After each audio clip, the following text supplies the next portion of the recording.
श्री गणेशाय नमः। ओम नमः शिवाय। 60वां अध्याय।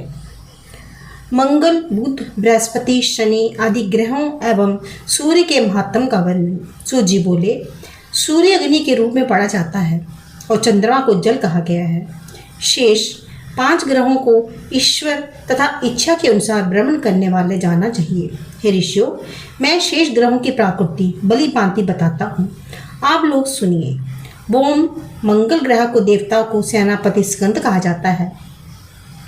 ज्ञानी लोग बुध को नारायण देव कहते हैं। हे श्रेष्ठों, मंद गति वाला महाग्रह शनिचर समस्त लोकों का स्वामी तथा लोक प्रभु साक्षात जम है। देवताओं और असुरों के गुरु भानुमान महाग्रह बृहस्पति तथा शुक्र प्रजापति के पुत्र कहे गए हैं।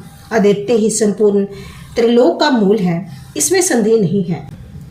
देवता, असुर तथा मनुष्य सहित संपूर्ण जगत इसी सूर्य में उत्पन्न होता है।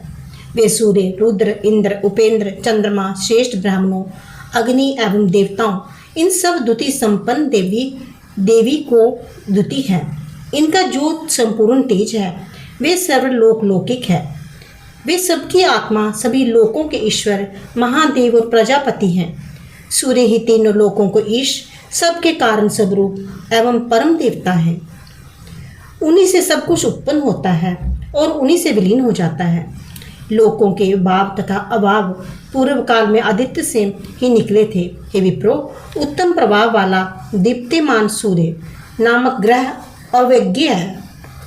क्षण, मुहूर्त, दिन, रात, पक्ष, मास, संवत्सर, वर्ष, ऋतु तथा युग, इन्हीं से सूर्य के बार बार उत्पन्न होते हैं और इन्हीं में ही समाप्त होते हैं। इसलिए सूर्य के बिना ये काल गणना नहीं होती। काल के बिना नियम हो सकता है, ना दीक्षा हो जाती है और ना ही दैनिकृत्य ही हो सकता है। इनके बिना ऋतुओं का विभाजन, पुष्प, मूल तथा फल कैसे हो सकते हैं? धान्य की उत्पत्ति कैसे संभव है? तृण तथा औषधियों भी कैसे हो सकती हैं? जगत को तापने वाले रुद्र रूप भास्कर के बिना इस लोक में सब तथा स्वर्ग में प्राणियों के व्यवहार का अभाव हो जाएगा। वे ही काल, अग्नि, द्वादश आत्मा तथा प्रजापति हैं। हे श्रेष्ठ ब्राह्मणों, ये ही सूर्य चराचर सहित त्रिलोक को प्रकाश देते हैं। जे ही तेजों के राशि संपूर्ण स्वरूप वाले सर्वलौकिक हैं। उत्तम मार्ग का आश्रय लेकर ये सूर्य ही इस जगत को पार्श्व भाग से, ऊपर से, नीचे से, सभी ओर से दिन रात ताप प्रदान करते हैं। जिस प्रकार घर में रखा हुआ प्रवाह करने वाला दीपक पार्श्व भाग में ऊपर तथा नीचे समान रूप से अंधकार का नाश करता है, उसी तरह 1000 किरणों वाले ग्रहों के राजा एवं जगत के स्वामी सूर्य किरणों से सारे जगत को सभी ओर से प्रकाशित करते हैं। मैं सूर्य के जिन 1000 किरणों को पहले बता चुका हूँ, उनमें 7 श्रेष्ठ किरणें ग्रहों को उत्पन्न करने वाली हैं।